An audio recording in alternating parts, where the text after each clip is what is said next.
Hello everyone, welcome back to my YouTube channel. This is Ranju. So ಇವತ್ತು ಒಂದು daily vlog shoot ಮಾಡೋಣ ಅಂತ ಹೇಳಿ ಶೂಟ್ ಮಾಡ್ತಾ ಇದ್ದೀನಿ. ಡೈಲಿ ರೂಟೀನ್ ನಾನು ಶೂಟ್ ಮಾಡಿರಲಿಲ್ಲ, ಸೊ ಅದಕ್ಕೋಸ್ಕರನೇ ಬೆಳಗ್ಗೆನೇ ವ್ಲಾಗ್ನ ಸ್ಟಾರ್ಟ್ ಮಾಡ್ತಾ ಇದ್ದೀನಿ. ಸೊ ಬೆಳಗ್ಗೆ ಎದ್ದು ಫ್ರೆಶ್ ಅಪ್ ಆಗಿ ಬಂದು ಒಂದು ಲೈಟಾಗಿ ಸ್ಕಿನ್ ಕೇರ್ ಮಾಡ್ಕೊಳ್ಳೋಣ ಅಂತ ಹೇಳಿ ಲೈಟಾಗಿ ಸ್ಕಿನ್ ಕೇರ್ ಮಾಡ್ತೀನಿ. At least basic skin care routine ಆದರೂ ಫಾಲೋ ಮಾಡಿ, ಇಲ್ಲಾಂತಂದರೆ ಸ್ಕಿನ್ ಹಾಳಾಗುತ್ತೆ. ಸೊ ಜಸ್ಟ್ ಮಾಯ್ಶ್ಚರೈಸರ್ ಮತ್ತು ಸನ್ಸ್ಕ್ರೀನ್ನ ಹಾಕಿದ್ದೀನಿ. ಹಾಗೆ ಒಂದು ಐಲೈನರ್ ಇಟ್ಟು ಕುಂಕುಮ ಇಟ್ಕೊಂಡೆ. ಸೊ ಇಷ್ಟೇ ನನ್ನ ಸ್ಕಿನ್ ಕೇರ್.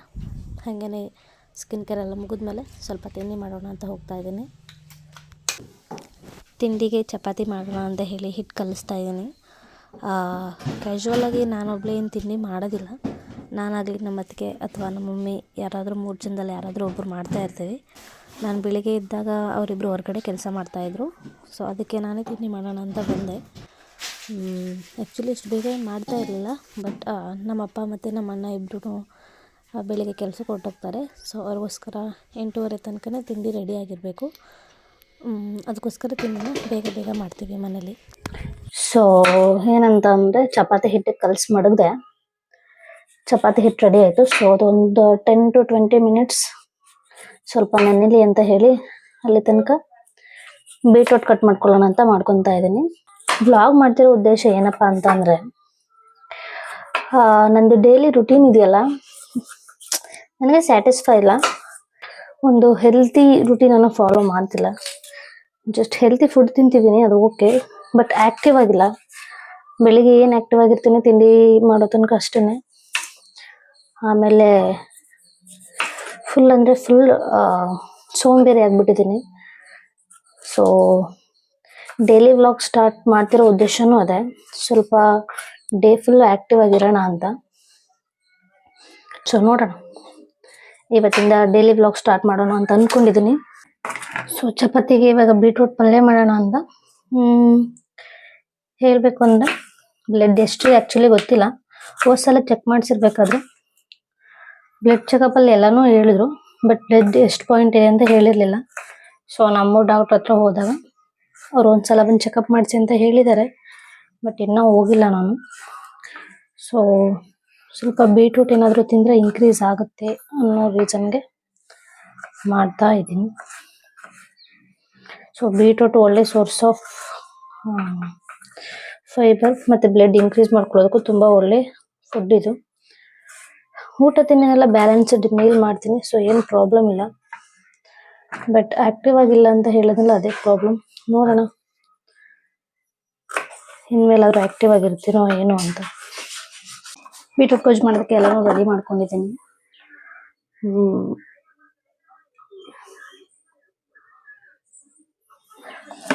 ಎಣ್ಣೆನ ಇನ್ನೊಂದು ಟ್ರಾನ್ಸ್ಫರ್ ಮಾಡಬೇಕಿತ್ತು, ಇನ್ನೂ ಮಾಡಿಲ್ಲ. ಸೊ ಸ್ವಲ್ಪ ಎಣ್ಣೆ ಕಾದಿದೆ. ಇವಾಗ ಸ್ವಲ್ಪ ಸಾಸಿವೆ ಹಾಕೊಂಡಿದ್ದೀನಿ. ಸೊ ಅದು ಸ್ವಲ್ಪ ಚಟಪಟ ಅಂತ ಸಿಡಿದ್ಮೇಲೆ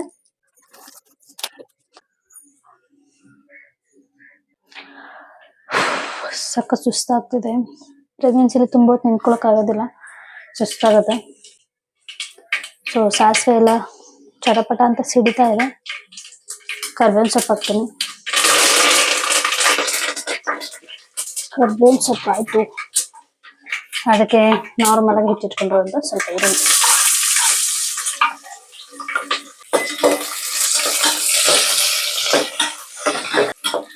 ಸ್ವಲ್ಪ ಈರುಳ್ಳಿ ಬೇಗ ತನಕ ಫ್ರೈ ಮಾಡೋಣ ಅಂತ.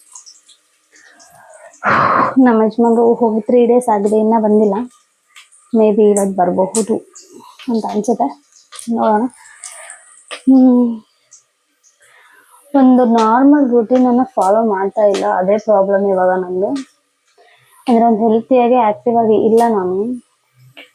ಸೊ ಡೈಲಿ ವ್ಲಾಗ್ ಮಾಡೋದ್ರಿಂದನಾದರೂ ಆ್ಯಕ್ಟಿವ್ ಆಗಿರ್ಬೋದು ಅನ್ನೋ ಮೈಂಡ್ ಸೆಟ್ಟಲ್ಲಿದ್ದೀನಿ. ಹೆಲ್ತಿ ಫುಡ್ ಏನೋ ತಿಂತೀನಿ, ಅದರಲ್ಲೇನೋ ಪ್ರಾಬ್ಲಮ್ ಇಲ್ಲ. ಫುಡ್ ವಿಷಯದಲ್ಲೆಲ್ಲ ಏನಿಲ್ಲ. ಅಂದರೆ ಎಷ್ಟು ನೆಗ್ಲಿಜೆನ್ಸಿ ಆಗಿದೆ ಅಂದರೆ, ಟ್ಯಾಬ್ಲೆಟ್ಸ್ನು ಕೂಡ ಕರೆಕ್ಟಾಗಿ ತಗೊತಿಲ್ಲ, ಪೌಡರ್ ಎಲ್ಲ ತಗೊತಿಲ್ಲ, ಏನು ತಗೊತಿಲ್ಲ. ಊಟ ಒಂದು ಚೆನ್ನಾಗಿ ಮಾಡ್ತಿದ್ದೀನಿ ಅಷ್ಟೇ, ಆ್ಯಕ್ಟಿವ್ ಆಗಿ ಕೂಡ ಇಲ್ಲ. ಹಾಲು ಕುಡಿತಿಲ್ಲ, ಪೌಡರ್ ತೊಗೊತಿಲ್ಲ, ವಿಟಮಿನ್ಸ್ ಮತ್ತು ಫೋಲಿಕ್ ಆಸಿಡ್ ಟ್ಯಾಬ್ಲೆಟ್ಸ್ ತೊಗೊತಿಲ್ಲ. ದಯವಿಟ್ಟು ಯಾರಾದ್ರು ಪ್ರೆಗ್ನೆಂಟ್ ನಾನು ಬ್ಲಾಗ್ ಮಾಡ್ತಿದ್ರೆ ದಯವಿಟ್ಟು ನನ್ನ ಥರ ಮಾತ್ರ ಮಾಡಬೇಡಿ. ಇನ್ನೇನು ಹಾರ್ಡ್ಲಿ 2 to 3 months ಇದೆ ನಂದು ಡೆಲಿವರಿ ಡೇಟ್ ಕೊಟ್ಟಿರೋದು. ಸೊ ಅಲ್ಲಿ ತನಕನಾದರೂ ಒಂದು ಗುಡ್ ಲೈಫ್ ಅಂದರೆ ಒಂದು ಡಿಸಿಪ್ಲಿನ್ ಲೈಫ್ ಲೀಡ್ ಮಾಡೋಣ ಅಂತ. ಇವಾಗ ಟೊಮೊಟೊ ಬೆಂದಿದೆ.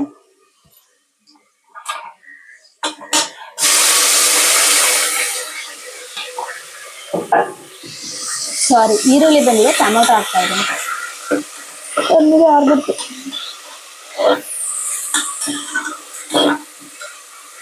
ಒಗ್ಗರಣೆಲಿ ಟೊಮೊಟೊ ಸ್ವಲ್ಪ ಬೇಯಲಿ. ಈರುಳ್ಳಿ ಸ್ವಲ್ಪ ಬ್ರೌನ್ ಕಲರ್ ಬರಬೇಕು, ಅಲ್ಲಿ ತನಕ ಹಾಕಿದ್ರೇ ಒಗ್ಗರಣೆನೂ ಸ್ವಲ್ಪ ಟೇಸ್ಟ್ ಇರುತ್ತೆ. ನೀವು ಹಾಗೆ ಹಾಕ್ಬಿಡ್ಬೇಡಿ. ಮತ್ತು ಹೇಳ್ದಂಗೆ ಒಂದು ಡಿಸಿಪ್ಲಿನ್ ಲೈಫ್ ಲೀಡ್ ಮಾಡಬೇಕು ಅನ್ನೋ ಇಂಟೆನ್ಷನ್ ಇದ್ದೀನಿ. 2026 ಸ್ಟಾರ್ಟ್ ಆಗೋದ್ರೊಳಗಡೆ ನಂದು ಬ್ಲಡ್ ಕಡಿಮೆ ಇದೆ ಅನ್ಸುತ್ತೆ ನನಗೆ. ಸೊ ಬ್ಲಡ್ನ ಇನ್ಕ್ರೀಸ್ ಮಾಡಿಕೊಂಡು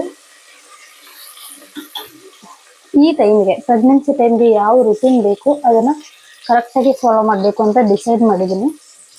ಸೊ 2026 ರೆಸೊಲ್ಯೂಷನ್ ಥರ. ಸೊ ಅದನ್ನು ಒಂದು ವಿಡಿಯೋ ಮಾಡಿ ಹಾಕ್ತೀನಿ, ಏನೇನು ಮೈಂಡ್ ಸೆಟ್ಟಲ್ಲಿದೆ ಅಂತ. ಸೊ ಅದಕ್ಕೆ ನಿನ್ನೆ ಫುಲ್ ಯೋಚನೆ ಮಾಡಿದೆ. ಇನ್ನೇನು 2025ನೇ ಮುಗ್ದೋಯ್ತು. ಗುಡ್ ನ್ಯೂಸ್ ಅಂತ ಹೇಳಿದ್ರೆ ಕನ್ಸೀವ್ ಆಗಿರೋದೇ ಗುಡ್ ನ್ಯೂಸ್ ಈ ವರ್ಷ. ಸೊ ಕನ್ಸೀವ್ ಆಗಿರೋದು ಆಶ್ಚರ್ಯ, ಅನ್ಎಕ್ಸ್ಪೆಕ್ಟೆಡ್. ಸೊ ಅದನ್ನ ಹೆಲ್ತಿ ಆಗಿರೋದು ನನ್ನ ಜವಾಬ್ದಾರಿ.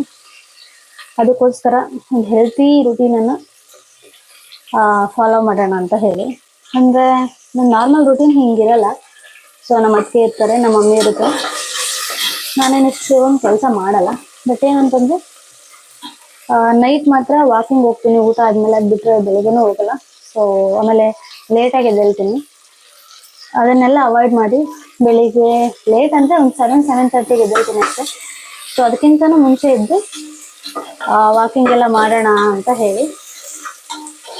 ಸೊ ಬೆಳಿಗ್ಗೆ ಎದ್ದು ವಾಕಿಂಗ್ ಎಲ್ಲ ಮಾಡಿ ಸ್ವಲ್ಪ ರುಟೀನ್ ಚೇಂಜ್ ಮಾಡೋಣ ಅನ್ನೋ ರೀಸನ್ಗೆ ಅದನ್ನು ಮಾಡ್ತಿರೋದು. ಅದಕ್ಕೇನೆ ಇವತ್ತು ಇಷ್ಟು ಬೇಗನೆ ಬೆಳಿಗ್ಗೆನೆ ವ್ಲಾಗ್ ಮಾಡ್ತಾ ಇರೋದು, ಅದು ಒಂದು ರೀಸನ್.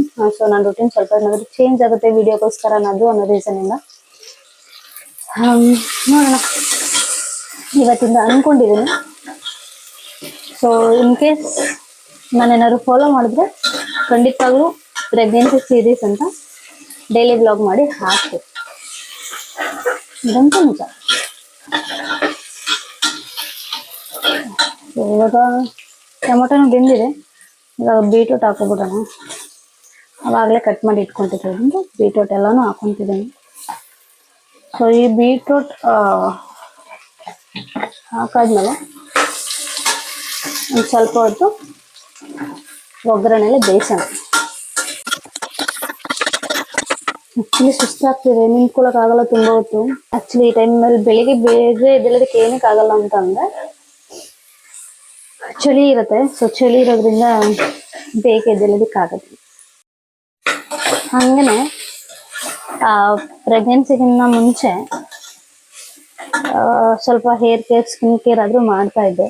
ಬಟ್ ಪ್ರೆಗ್ನೆನ್ಸಿ ಬಂದಮೇಲೆ ಎಲ್ಲ ಬಿಟ್ಬಿಟ್ಟಿದ್ದೀನಿ. ಶುದ್ಧ ಸೋಂಬೇರಿ ಆಗಿಬಿಟ್ಟಿದ್ದೀನಿ. ಸೊ ಎಲ್ಲನೂ ರಿಕವರಿ ಮಾಡೋಕ್ಕಾಗದೇ ಇದ್ದೇನೆ.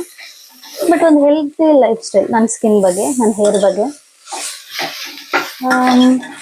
ಸ್ವಲ್ಪ ಕೇರ್ ಮಾಡೋಣ ಅಂತ. ಸೊ ಪ್ರೆಗ್ನೆನ್ಸಿ ಅಂದ ತಕ್ಷಣ ಸ್ವಲ್ಪ ಸುಸ್ತಾಗುತ್ತೆ, ಬಿಟ್ಟರೆ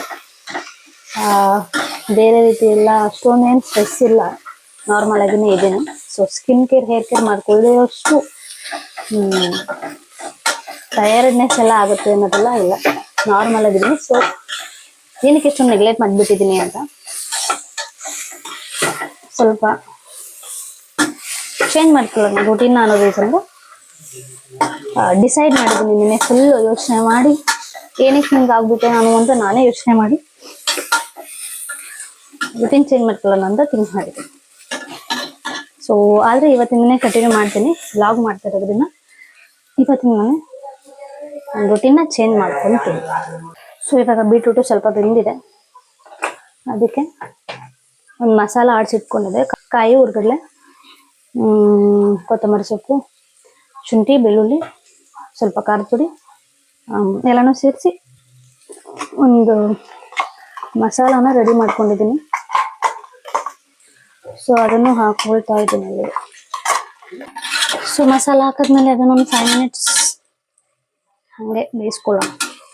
ಲಿಡ್ ಕ್ಲೋಸ್ ಮಾಡೋದಕ್ಕಿಂತ ಮುಂಚೆ ನಾನು ಕುಕ್ಕರಲ್ಲಿ ಮಾಡ್ತಿದ್ದೀನಿ. ನೀವು ಪಾತ್ರೆಯಲ್ಲಿ ಮಾಡೋದಾದ್ರೆ ಏನಿಲ್ಲ, ಕುಕ್ಕರಲ್ಲಿ ಮಾಡೋದಾದ್ರೆ ಒಂದು 5 ಮಿನಿಟ್ಸ್ ಬೇಯಿಸಿ ಅದು ಸ್ವಲ್ಪ ನೀರು ಬಿಡಬೇಕು. ನೀರು ಬಿಟ್ಟಾದ್ಮೇಲೆ ಲಿಡ್ನ ಕ್ಲೋಸ್ ಮಾಡಿ ಒಂದು ಅಥವಾ 2 ವಿಷಲ್ ಕೂಗಿಸ್ಕೊಳ್ಳಿ. ಅವಾಗ ಬೀಟ್ರೂಟ್ ಗೊಜ್ಜು ರೆಡಿ. ನಮ್ಮ ಮನೇಲಿ ಚಪಾತಿಗೆ ಬೀಟ್ರೂಟ್ ಗೊಜ್ಜು ಮಾಡೋಣ, ಸ್ವಲ್ಪ ಬ್ಲಡ್ ಜಾಸ್ತಿ ಮಾಡ್ಕೊಳ್ಳೋಣ ಅಂತ ಬೀಟ್ರೂಟ್ ಗೊಜ್ಜು. ಒಂದು ಸೈಡ್ ಬೀಟ್ರೂಟ್ ಗೊಜ್ಜು ರೆಡಿ ಆಗ್ತಿದೆ. ಸೊ ನಮ್ಮ ಅಪ್ಪಂಗೆ ಲೇಟ್ ಆಗ್ತಿದೆ, ಅದಕ್ಕೋಸ್ಕರ ಒಂದು ಸೈಡಲ್ಲಿ ಬೀಟ್ರೂಟ್ ಗೊಜ್ಜು, ಇನ್ನೊಂದು ಸೈಡಲ್ಲಿ ಚಪಾತಿ ಮಾಡೋಣ ಅಂತ ರೆಡಿ ಮಾಡ್ತಾ ಇದ್ದೇನೆ. ಉಪ್ಪು ಹಾಕಿರ್ಲಿಲ್ಲ, ಬೀಟ್ರೂಟ್ ಗೊಜ್ಜು ಎಷ್ಟು ಬೇಕೋ ಅಷ್ಟು ಉಪ್ಪು ಹಾಕ್ಬೋದು. ಉಪ್ಪೆಲ್ಲ ಹಾಕಾದ್ಮೇಲೆ ಒಂದು ಸ್ವಲ್ಪ ನೀರು ಹಾಕಿ, ಎಷ್ಟು ಬೇಕೋ ಅಷ್ಟು, ತೆಲ್ಲನೂ ಅಲ್ಲದೆ ಗಟ್ಟಿನೂ ಅಲ್ಲದೆ ಎಷ್ಟು ಬೇಕೋ ಅಷ್ಟು ನೀರು ಹಾಕಿ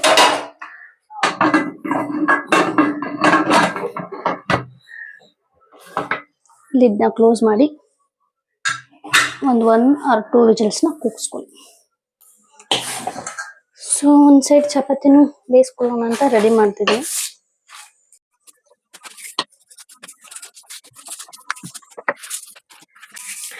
ಸೊ ಎಲ್ಲರೂ ಒಂದೇ ಥರ ಚಪಾತಿ ಒತ್ತಲ್ಲ, ನಾನು ಈ ಸ್ಟೈಲಲ್ಲಿ ಚಪಾತಿ ಒತ್ತಾ ಇದ್ದೀನಿ.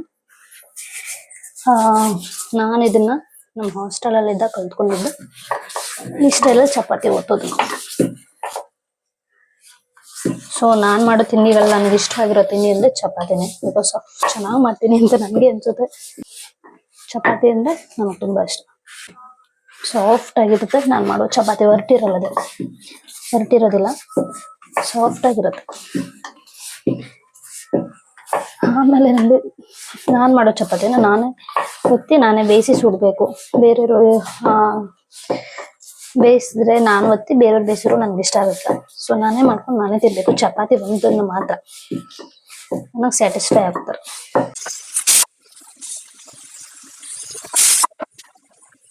ಸೊ ಬೆಳಗಿನ ತಿಂಡಿ ರೆಡಿ. ಸೊ ತಿಂಡಿ ಎಲ್ಲ ತಿಂದಾಯ್ತು. ಆಲ್ಮೋಸ್ಟ್ ತಿಂಡಿ ತಿಂದು 1 hour ಆಯ್ತು. ಸೊ ಟ್ಯಾಬ್ಲೆಟ್ಸ್ ಏನು ತಗೊಂಡಿರ್ಲಿಲ್ಲ, ಇವಾಗ ಕ್ಯಾಲ್ಸಿಯಂ ಟ್ಯಾಬ್ಲೆಟ್ ತಗೊಂತಿದ್ದೀನಿ. ಟ್ಯಾಬ್ಲೆಟ್ಸ್ ತಗೊಂಡು ಮೇ ಬಿ ತುಂಬಾ ದಿನನೇ ಆಗಿತ್ತು ಅಂತ ಅನ್ಸುತ್ತೆ. ನಾನು ನಮ್ಮೂರಿಗೆ ಬಂದು ಇಲ್ಲಿಗೆ ಮಮ್ಮಿ ಮನೆಗೆ 1 month ಆಗಿದೆ. 1 monthಗೆ ಆಲ್ರೆಡಿ 3 sheets ಕೊಟ್ಟಿರ್ತಾರೆ. 1 sheet ಅಲ್ಲಿ ಇಷ್ಟೇ ಖಾಲಿ ಆಗಿರೋದು. ಸೊ ಕರೆಕ್ಟಾಗಿ ಟ್ಯಾಬ್ಲೆಟ್ಸ್ ತಗೊಂತಿಲ್ಲ, ಅದಕ್ಕೋಸ್ಕರನೇ ವ್ಲಾಗ್ ಮಾಡ್ತಿರೋದು. ನನ್ನೇ ಸ್ವಲ್ಪ ಡಿಸಿಪ್ಲಿನ್ ಆಗಿರೋಣ, ನನ್ನ ಮಗುಗೋಸ್ಕರ ಒಂದು 3 months ಆದ್ರೂ ಎತ್ತಿಡೋಣ ನನ್ನ ಮಗುಗೆ ಅನ್ನೋ ರೀಸನ್ಗೆ ವ್ಲಾಗ್ ಮಾಡ್ತಾ, ಅಟ್ಲೀಸ್ಟ್ ವ್ಲಾಗ್ ಮಾಡೋದ್ರಿಂದನಾದ್ರೂ ತಗೊಂತೀನಿ ಅನ್ನೋ ರೀಸನ್ಗೆ ತಗೊಂತಿರೋದು.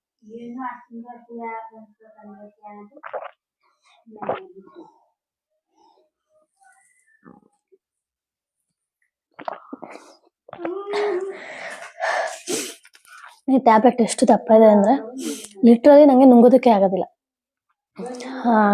ನೀರ್ ಹಾಕಿ ಟ್ಯಾಬ್ಲೆಟ್ ಹಾಕೊಂಡ್ಮೇಲೆ ಟ್ಯಾಬ್ಲೆಟ್ ಮಾತ್ರ ಉಳ್ಕೊಂಡಿರುತ್ತೆ, ನೀರ್ ಮಾತ್ರ ಊಟೋಗಿರುತ್ತೆ. ತುಂಬಾ ಸಲ ಹಂಗಾಗಿ ವಾಮಿಟ್ ಮಾಡ್ಕೊಬಿಟ್ಟಿದೀನಿ. ಅದಕ್ಕೆ ಈ ಟ್ಯಾಬ್ಲೆಟ್ ತಗೊಳೋದಕ್ಕೆ ಭಯ. ಬೇಕಾದ್ರೆ ಫೋಲಿಕ್ ಆಸಿಡ್ ತುಂಬಾ ಚಿಕ್ಕದು, ಬಟ್ ಇದು ಕ್ಯಾಲ್ಸಿಯಂ ಟ್ಯಾಬ್ಲೆಟ್ ಆಗೋದೇ ಇಲ್ಲ. ಅದಕ್ಕೆ ಒಂದ್ ಸೈಡಲ್ಲಿ ನಾನು ಟ್ಯಾಬ್ಲೆಟ್ ತಗೊಂಡೇ ಇರೋದಕ್ಕೆ ಅದು ರೀಸನ್, ವಾಮಿಟ್ ಆಗ್ಬಿಡುತ್ತೆ ಅಂತ. ಆಮೇಲೆ ಬಿಸಿನೀರು ಜಾಸ್ತಿ ಕುಡಿತಾ ಇಲ್ಲ, ತಣ್ಣೀರ್ನ ಯೂಸ್ ಮಾಡ್ತಿದ್ನಿ. ಸೊ ಸ್ವಲ್ಪ ಬಿಸಿನೀರನ್ನ ಜಾಸ್ತಿ ಕುಡಿಯೋದನ್ನ ಅಭ್ಯಾಸ ಮಾಡ್ಕೊಳ್ಳೋಣ ಅಂತ. ಸೀರಿಯಸ್ಲಿ ಯೂಟ್ಯೂಬ್ ಸ್ಟಾರ್ಟ್ ಮಾಡಿದಾಗ ಇಷ್ಟು ಒಳ್ಳೆ ರೆಸ್ಪಾನ್ಸ್ ಸಿಗುತ್ತೆ ಅಂತ ನಾನು ಅನ್ಕೊಂಡಿರಲಿಲ್ಲ. ಲಿಟ್ರಲಿ 1 month ಆಯ್ತು ನಾನು ಯೂಟ್ಯೂಬ್ ಸ್ಟಾರ್ಟ್ ಮಾಡಿ. ತುಂಬಾ ಚೆನ್ನಾಗಿ ರೆಸ್ಪಾನ್ಸ್ ಸಿಕ್ಕಿದೆ. Thank you so much. Already 500 subscribers ಕೂಡ ಕಂಪ್ಲೀಟ್ ಆಗಿದೆ, ಖುಷಿ ಆಗುತ್ತೆ. ಆಮೇಲೆ PCOD PCOS ಬಗ್ಗೆ ಎಲ್ಲ ಹಾಕಿದಾಗ ತುಂಬಾ ಜನ ಕ್ವಶನ್ಸ್ ಕೇಳ್ತಿದ್ದೀರಾ. ನನ್ಗನ್ನಿಸ್ತಾ ಹಾಗೆ ನಾನು ನೋಡಿರೋದ್ರೆ ಆಲ್ಮೋಸ್ಟ್ ರಿಪ್ಲೈ ಮಾಡಿದ್ದೀನಿ. ಹಂಗೇನೆ ಅದ್ರ ಮೇಲೆ ವಿಡಿಯೋಸ್ ಮಾಡಿ ಅಂದಾಗ ಅದನ್ನು ಕೂಡ ವಿಡಿಯೋಸ್ ಮಾಡಿ ಹಾಕಿದ್ದೀನಿ. So tablet ತಗೊಂಡಾಗಿದೆ. ಆಲ್ಮೋಸ್ಟ್ ಎಲ್ಲ ಕೆಲಸನೂ ಮುಗ್ದಿದೆ, ಪಾತ್ರೆ ಮಾತ್ರ ತೊಳೆದಿಲ್ಲ. ಸೊ ಒಂದು ಸ್ವಲ್ಪ ಪಾತ್ರೆ ಇದೆ, ಸ್ವಲ್ಪ ಪಾತ್ರೆ ತೊಳೆದು ಆಮೇಲೆ ನೋಡೋಣ. ಇವಾಗ ಹಾಲು ಕುಡಿಬೇಕಾಗಿತ್ತು, ಬಟ್ ಹಾಲು ಖಾಲಿ ಆಗಿದೆ. ಇವಾಗ ನಮ್ಮ ಅಜ್ಜಿ ಹೋಗಿ ತೊಗೊಂಡು ಬರುತ್ತೆ. ಸೊ ಆಮೇಲೆ ನೋಡೋಣ. ಹಾಗೆಯೇ ತುಂಬ ಸುಸ್ತಾಗ್ತಿದೆ. ಸೊ ಒಂದು ಎಳ್ಳಿ ಹೊಡಿಸ್ಕೊಂಡು ಕುಡಿತೀವಿ ಇವಾಗ.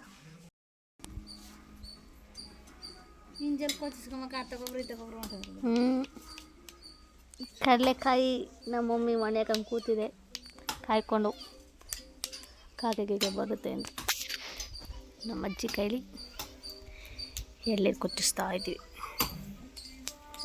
ಕಲ್ಲೆ ಕಲ್ಲೆ ಕಲ್ಲೆ ಯಾರನ್ನ ಕೇಳ್ಕತಕ್ಕನ ಕಳಕಾಯ ಕೊಟ್ಟಾಕ್ತೀನಿ. ಇಲ್ಲಿ ಬೈಲ್ಗ ಇಲ್ಲಿ ಬೈಲ್ಗ ಇಲ್ಲಿ ಬಾ ಬಿಸ್ಲಲ್ಲಿ ಕಸ ಇಲ್ಲಿ ಬಮ್ಮೀನ ಕಸ ಕೊಡಿಸ್ತಾಳ. ಇಲ್ಲಿ ಬೈಲ್ ಕೂತ್ಕ, ಇಲ್ಲಿ ಕೂತ್ಕ, ಎಳ್ಳಿ ಕೂತ್ಕಲ್ಲಿ ಬಿಸ್ಲು ಕೂತ್ಕ, ಹಂಗ ಕೂತ್ಕ. ಎಲ್ಲಿಗೆ ಹೋದೆ? ಹಾಂ, ಎಲ್ಲಿಗೆ ಹೋದೆ? ಹಾಂ, ನಂಗೆ ಗೊತ್ತಿಲ್ಲ ನಿನ್ನ ಭಾಷೆ. ಏನಂತೆ? ಫೋಟೋ ಫೋನು ಫೋನ್ ತೋರಿಸ್ಲೇ? ಫೋನ್ ಇರಲಿ ಏನೋ ನೋಡ್ತಿಲ್ವಲ್ಲ ನಾನು ತೋರ್ಸಕ್ಕೆ. ನಿನ್ನೆ ಹಿಡಿತಾ, ನಿನ್ನೆ ತೋರಿಸ್ಕೊತಿ ಬಾ. ಕಳಕಾಯಿನೆಲ್ಲ ಮುಗಿಸ್ಬಿಡ್ತಿದೆ. ಕೂತ್ಕೊಂಡ್ರೆ ಇಲ್ಲಿ ಕೂತ್ಕೊಂಡು ಎಳ್ಳು ಇಲ್ಲಿ ಬಿಸಿಲು ಅಲ್ಲಿ ಬಾಯಲ್ಲಿ ಅದು ಅಗದ್ಯಾಗ ಮಡಿಯ ಕೂತ್ಕಮ್ಮೆ ಎರಡು ಕೊಟ್ನು ಅದು ಅಗದ್ಯಾಗ ಮಡಿಯ ಕೂಡಲಿ ಕೊಯ್ಲಿ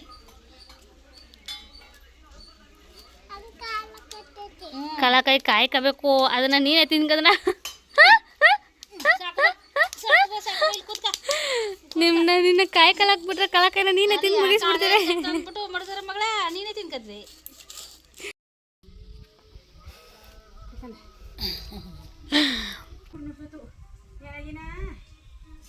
ಸೊಪ್ಪು ತೆಗೆದು ಹೆಸರಿಗೆ ಹಾಕಿನಿ, ಖಾರ ತೆಗೆದು ಯಾವತ್ತಮ್ಮ ಚಮಚಲಿ.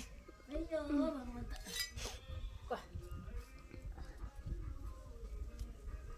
ಕಾಯಿ ಬಲ್ತ್ಕೊಬಿಟ್ಟದ.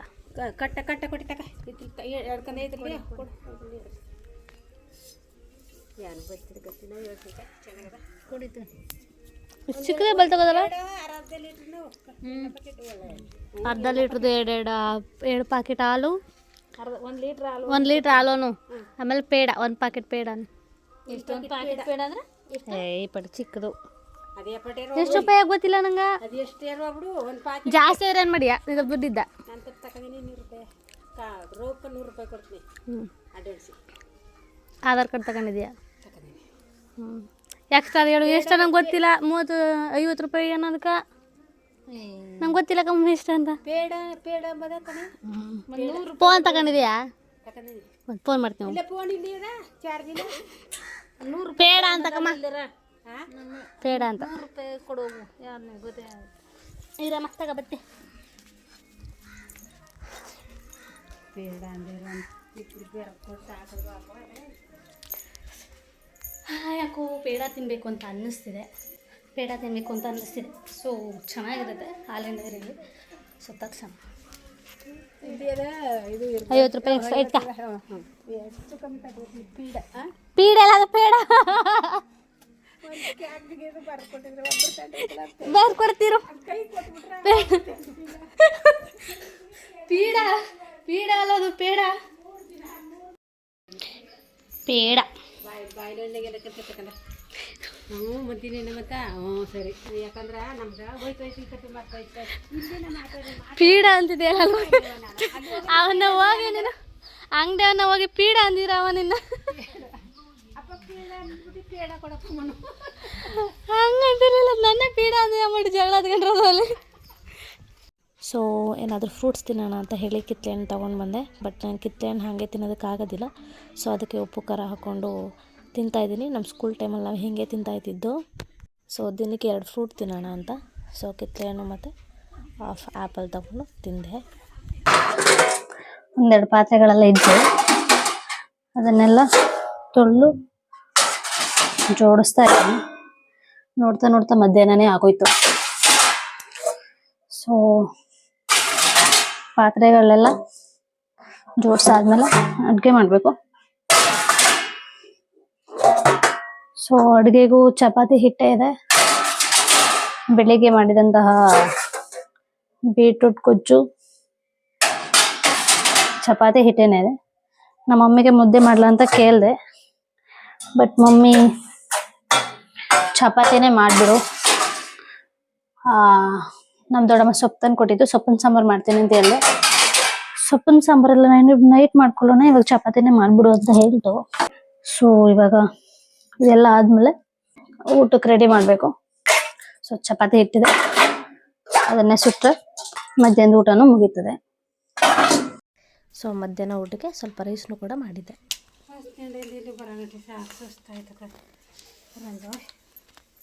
ನಮ್ಮಮ್ಮ ರಿಟರ್ನ್ ಬಂತು. ಸೊ ನಾನು ಕೇಳಿದ ಹಾಗೇ ಪೇಡನೂ ಕೂಡ ತೊಗೊಂಡು ಬಂದಿತ್ತು. ಸೊ ಚೆನ್ನಾಗಿತ್ತು. ಸೊ ಊಟ ಎಲ್ಲನೂ ಆಯಿತು. ಸ್ವಲ್ಪ ಹೊತ್ತು ರೆಸ್ಟ್ ಮಾಡಿದೆ, ಕೂತಿದ್ದೆ. ಸ್ವಲ್ಪ ಹೊರಗಡೆ ಕೂತ್ಕೊಂಡು ಹರಟೆ ಹೊಡ್ಕೊಂಡು ಇವಾಗ ಸ್ವಲ್ಪ ಹೇರ್ ಕೇರ್ ಮಾಡೋಣ ಅಂತ ಥಿಂಕಿಂಗ್ ಬಂತು. ಸೊ ಒಂದು ಕೆರಾಟಿನ್ ಹೇರ್ ಟ್ರೀಟ್ಮೆಂಟ್ ಮಾಡುವಂತಹ ಒಂದು ರೆಮಿಡಿನ ಮಾಡೋಣ ಅಂತ. ಸೊ ನಿಮ್ಗೆ ಯಾರು ಹೇರ್ ಸ್ವಲ್ಪ ಫ್ರಿಝಿ ಇದ್ದರೆ ಇದನ್ನು ಫಾಲೋ ಮಾಡ್ಬೋದು. ಹೇರ್ ಕೇರ್ ಮಾಡೋಣ ಅಂತ ಥಿಂಕ್ ಮಾಡಿ ಸೊ ಇವತ್ತು ಒಂದು ಹೇರ್ ರೆಮಿಡಿನ ಮಾಡೋಣ. ಸೊ ಮೊದಲು ಒಂದು ಪಾತ್ರೆ ತೊಗೊಳ್ಳಿ, ಅದಕ್ಕೆ ಇದು ಟೀ ಟೇಬಲ್ ಸ್ಪೂನಲ್ಲಿ 4 ತೊಗೊಳ್ಳಿ. ನಾನು ಟೀ ಸ್ಪೂನ್ ಆಗಿರೋದನ್ನ 8 ತೊಗೊತೀನಿ. ಸೊ ಇಷ್ಟು ಅಕ್ಕಿನ ತೊಗೊಳ್ಳಿ, ಅದಕ್ಕೆ 2 ಲೋಟ ನೀರು ಹಾಕಿ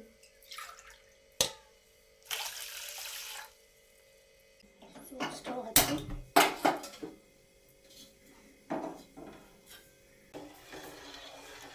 ಸ್ವಲ್ಪ ಅಕ್ಕಿ ಬೇಯಬೇಕು, ಅಲ್ಲಿ ತನಕ ಸ್ವಲ್ಪ ಸ್ಟಿರ್ ಮಾಡಿ. ರೈಸು ಆಲ್ಮೋಸ್ಟ್ ಕುಕ್ ಆಗಿದೆ ನೋಡಿ. ರೈಸ್ ಕುಕ್ ಆಗಿರಬೇಕು, ಈ ರೀತಿ ಫುಲ್ಲು ಕುಕ್ ಆಗಿರಬೇಕು. ಸೊ ಅಲ್ಲಿ ತನಕ ಬೇಯಿಸ್ಕೊಳ್ಳಿ. ಗ್ಯಾಸ್ ಸ್ಟವ್ನ ಆಫ್ ಮಾಡಿ, ಗ್ಯಾಸ್ ಸ್ಟವ್ ಆಫ್ ಮಾಡಿ ಇದು ಆರೋ ತನಕ ವೆಯ್ಟ್ ಮಾಡಿ. ಇವಾಗ ಕಂಪ್ಲೀಟಾಗಿ ತಣ್ಣಗಾಗಿದೆ. ಇದನ್ನು ಒಂದು ಮಿಕ್ಸಿ ಜಾರಿಗೆ ಟ್ರಾನ್ಸ್ಫರ್ ಮಾಡಿಕೊಂಡು ಆಡಿಸ್ಕೊಳ್ಳೋಣ. ಇವಾಗ ಇದನ್ನು ಕ್ಲೋಸ್ ಮಾಡಿ ಆಡಿಸ್ಕೊಂಡು ತಗೊಂಡು ಬರ್ತೀವಿ. ಇವಾಗ ಕಂಪ್ಲೀಟಾಗಿ ಆಗಿದೆ. ಯಾವ ಥರ ಕ್ರೀಮಿ ಸ್ಟ್ರಕ್ಚರಲ್ಲಿ ಸ್ವಲ್ಪನೂ ರೈಸ್ ಇಲ್ಲದೇ ಹೇಗಾಗಿದೆ. ಸೊ ಈ ರೀತಿ ನೀವು ಕ್ರೀಮ್ ಆಗೋ ತನಕ ಮಿಕ್ಸಿಯಲ್ಲಿ ಗ್ರೈಂಡ್ ಮಾಡ್ಕೊಳ್ಳಿ. ಇದನ್ನು ಮತ್ತೆ ಒಂದು ಬೌಲ್ಗೆ ಟ್ರಾನ್ಸ್ಫರ್ ಮಾಡ್ಕೊಳ್ಳಿ. ಬೌಲ್ಗೆ ಟ್ರಾನ್ಸ್ಫರ್ ಮಾಡ್ಕೊಂಡಾದಮೇಲೆ 1 ಟೀ ಸ್ಪೂನಷ್ಟು ಮೈದಾ ಹಿಟ್ಟು ತಗೊಂಡು ಅದಕ್ಕೆ ಸ್ವಲ್ಪ ನೀರು ಹಾಕ್ಕೊಂಡು ಗಂಟಿಲ್ಲದೆ ಇರೋ ರೀತಿ ಮಿಕ್ಸ್ ಮಾಡಿ ಅದನ್ನು ರೈಸ್ ಮಿಕ್ಸ್ಚರ್ ಒಳಗಡೆ ಹಾಕಿ. ಅದಕ್ಕೆ ಸ್ವಲ್ಪ ಹಾಕಿ, ಸ್ವಲ್ಪ ಕ್ರೀಮಿ ಸ್ಟ್ರಕ್ಚರ್ ಬರಲಿ ಅಂತ ಅಷ್ಟೆ. ಆ ಮಿಕ್ಸ್ಚರ್ ಹಾಕಿದ್ಮೇಲೆ ಮತ್ತೆ ಒಲೆ ಮೇಲಿಟ್ಟು 1 ನಿಮಿಷ ಈ ರೀತಿ ತಿರುಗಿಸ್ಕೊಳ್ಳಿ. ಕೈ ಬಿಡ್ದೇ ಸ್ಟಿರ್ ಮಾಡ್ತಾಯಿರಿ, ತಿರುಗಿಸ್ತಾನೆ ಇರಿ. ಸೊ ಈ ರೀತಿ ಆಗುತ್ತೆ. ಸೊ 1 ಮಿನಿಟ್ ತನಕ ಆದಮೇಲೆ ಈ ಥರ ಕ್ರೀಮಿ ಸ್ಟ್ರಕ್ಚರ್ ಬರುತ್ತೆ, ನೀವು ನೋಡ್ತಾ ಇರ್ಬೋದು. ಸೊ ಸ್ವಲ್ಪ ಡ್ರೈ ಆಗೋ ತನಕ ಬಿಡೋಣ ಇದನ್ನ. ಸೊ ಅದು ಸ್ವಲ್ಪ ತಣ್ಣಗಾದಮೇಲೆ ಕೊಬ್ಬರಿ ಎಣ್ಣೆನ ಸ್ವಲ್ಪ ಹಾಕ್ಕೊಳ್ಳಿ ಆ ಮಿಕ್ಸ್ಚರ್ಗೆ. ಹಾಗೆಯೇ ಸ್ವಲ್ಪ ರೋಸ್ಮೆರಿ ವಾಟರ್, ಹಾಗೆಯೇ ನಿಮ್ಮ ಹತ್ರ ಇದ್ದರೆ ಆಲಿವ್ ಆಯಿಲ್ ಹಾಕ್ಕೊಳ್ಳಿ, ಮತ್ತು ಈ ಕ್ಯಾಪ್ಸೂಲ್ ಟ್ಯಾಬ್ಲೆಟ್ಸ್ ಇಷ್ಟನ್ನು ಹಾಕಿ ಮಿಕ್ಸ್ ಮಾಡ್ಕೊಳ್ಳಿ. ನನ್ನ ಹತ್ರ ಆಲಿವ್ ಆಯಿಲ್ ಮತ್ತು ಈ ಕ್ಯಾಪ್ಸೂಲ್ ಟ್ಯಾಬ್ಲೆಟ್ ಇರಲಿಲ್ಲ. ಸೊ ರೋಸ್ಮೆರಿ ವಾಟರ್ ಮತ್ತು ಕೊಕೊನಟ್ ಆಯಿಲ್ ಹಾಕಿ ಮಿಕ್ಸ್ ಮಾಡ್ತಾಯಿದ್ದೀನಿ. ಸೊ ರೆಮಿಡಿ ಎಲ್ಲ ರೆಡಿ ಆಯಿತು. ಅದನ್ನು ಹೇರ್ಗೆ ಅಪ್ಲೈ ಮಾಡೋಣ ಅಂತ ಹೇಳಿ ನಮ್ಮ ಮಮ್ಮಿ ಹೆಲ್ಪ್ ತಗೊಂಡು ಹೇರ್ಗೆ ಅಪ್ಲೈ ಮಾಡ್ಕೊತಾ ಇದ್ದೀನಿ. ಅದನ್ನು ಲೇಯರ್ ಟು ಲೇಯರ್ ಅಪ್ಲೈ ಮಾಡಬೇಕು. ಸೊ ನಮ್ಮ ಮಮ್ಮಿ ಅಪ್ಲೈ ಮಾಡುತ್ತೆ ಇವಾಗ. ಆ ರೀತಿ ಅಪ್ಲೈ ಮಾಡ್ಕೊಳ್ಳಿ ನಿಮ್ಮ ಹೇರ್ಗೆ.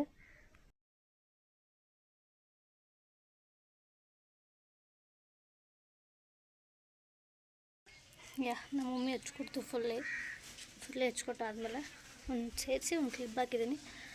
ಒಂದು 1 ಅವರ್ ಬಿಟ್ಬಿಟ್ಟು ಆಮೇಲೆ ವಾಶ್ ಮಾಡಿದ್ರೆ it's fine. So folic acid ಟ್ಯಾಬ್ಲೆಟ್ನ ತಗೊತಿದ್ದೀನಿ. ಇದನ್ನು ಯಾವಾಗಲೂ ಊಟ ಆದರೆ 2 ಅವರ್ಸ್ ಆದಮೇಲೆ ತಗೋಬೇಕು. ಕ್ಯಾಲ್ಶಿಯಂ ಟ್ಯಾಬ್ಲೆಟ್ನ ಊಟ ಆದ ತಕ್ಷಣ ತೊಗೋಬೋದು. ಸೊ ಇವಾಗ ನಾನು ಊಟ ಮಾಡಿ 2 ಅವರ್ಸ್ ಆಗಿದೆ. ಸೊ ಇವಾಗ ಐರನ್ ಮತ್ತು ಫಾಲಿಕ್ ಆ್ಯಸಿಡ್ ಎರಡೂ ಇರುವಂಥ ಒಂದು ಟ್ಯಾಬ್ಲೆಟ್ನ ತೊಗೊತಿದ್ದೀನಿ. ಸೊ ಇವತ್ತಿನ ವ್ಲಾಗ್ನ ಇಲ್ಲಿಗೆ ಎಂಡ್ ಮಾಡ್ತಾಯಿದ್ದೀನಿ. ನಿಮಗೇನಾದರೂ ಹೀಗೆ ಡೈಲಿ ವ್ಲಾಗ್ಸ್ ಬೇಕು ಅಂತ ಹೇಳಿದ್ರೆ ದಯವಿಟ್ಟು ಕಮೆಂಟ್ ಮಾಡಿ. ಸೊ ನನಗೋಸ್ಕರನಾದರೂ ಡೈಲಿ ವ್ಲಾಗ್ಸ್ ಮಾಡಬೇಕು ಅಂತ ಅಂದ್ಕೊಂಡಿದ್ದೀನಿ. ಸೊ ಮತ್ತೆ ನೆಕ್ಸ್ಟ್ ವ್ಲಾಗ್ ಜೊತೆ ಸಿಗ್ತೀನಿ. ಬಾಯ್.